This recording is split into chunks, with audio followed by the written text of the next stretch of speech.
পাঁচটা টিপস দিব আপনাদের মনোযোগ বাড়ানোর জন্য। পাঁচটা। কয়টা? নামাজে মনোযোগায়ন কিভাবে করবেন, পাঁচটা টিপস খেয়াল করে রাখেন। কিভাবে নামাজের মনোযোগ বৃদ্ধি করবেন। টিপস নাম্বার 1 করবেন, মনে করবেন হতে পারে আজকের এই নামাজটাই আমার জীবনের শেষ নামাজ।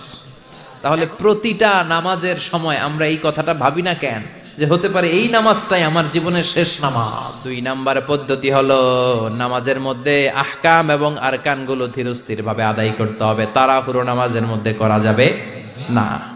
আমাদের হানাফি মাযহাবে তা'দিলুল আরকান এটা ওয়াজিব। রুকুনগুলো আদায় করার সময় ধীরস্থির ভাবে আদায় করা এটা হানাফি মাযহাবে কি ওয়াজিব। 2 সেজদার মাঝখানে ধীরস্থির ভাবে বসা হচ্ছে ওয়াজিব।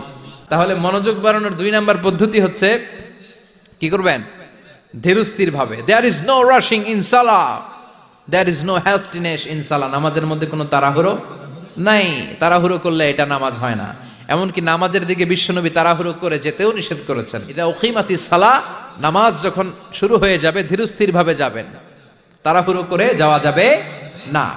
3 নাম্বার পদ্ধতি জামাতে পড়বেন, তাহলে মনোযোগ বাড়ায় দিবে কে? বিশ্বনবী বলেন সালাতুল জামাআত আফদলু সালাতাল ফাজদি বি27 দারাজা। একা একা নামাজ পড়লে যতটুকু সওয়াব হয়, জামাতে নামাজ পড়লে 27 গুণ বেশি সওয়াব হয়। জামাতে পড়ার দরকার আছে না নাই?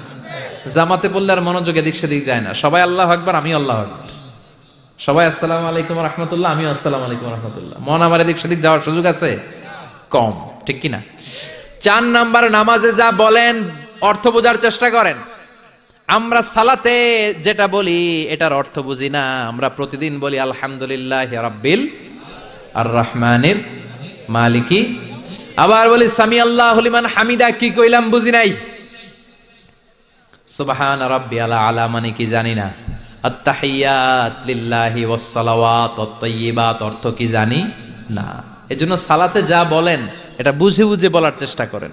অ্যাট লিস্ট সালাতে যেটা আপনি পড়েন এটার অর্থটা শিখার চেষ্টা করেন, তাহলে বললে হৃদয়ের মধ্যে টাচ লাগবে, অন্তরে দরদ লাগবে, চিৎকার করে বলেন ঠিক কি না।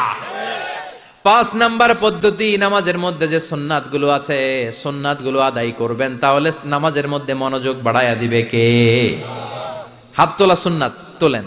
রফউল ইয়াদাইন যদি করেন, অভ্যাস যদি থাকে, বারবার হাত তোলা তুলেন, প্রতিবার তুললে 10টা করে সওয়াব। আমিন বলবেন, যে মসজিদে জোরে জোরে বলেন, আস্তে তো আস্তে বলেন, কিন্তু বইলেন, বলার দরকার আছে না নাই? বিশ্বনবী বললেন ইদা আম্মানাল ইমাম আমিনু, ইমাম যখন আমিন বলে তোমরাও আমিন বলো, কারণ তোমরাও যখন আমিন বলো ফেরেশতারাও আমিন বলে। তোমাদের আমিন ফেরেশতাদের আমিন যখন মিলে জীবনের সব গুনাহ মাফ করে দেয় কে? এজন্য আমিন জোরে কোন বাস্তে কোন বলবেন, এটা ছাড়বেন না। তাশাহুদের মধ্যে আঙ্গুল তুলবেন, হয় নাড়াবেন নয় তুলে রাখবেন, এটা সুন্নাহ। আশাদ্দু আলা শাইতান মিনাল হাদিদ, শয়তান রে লোহা দিয়ে পিটাইলে যত কষ্ট পায়, তাশাহুদে বসে এই আঙ্গুলটা নাড়ালে এর চেয়ে বেশি কষ্ট পায়। সুবহানাল্লাহ কইবেন না?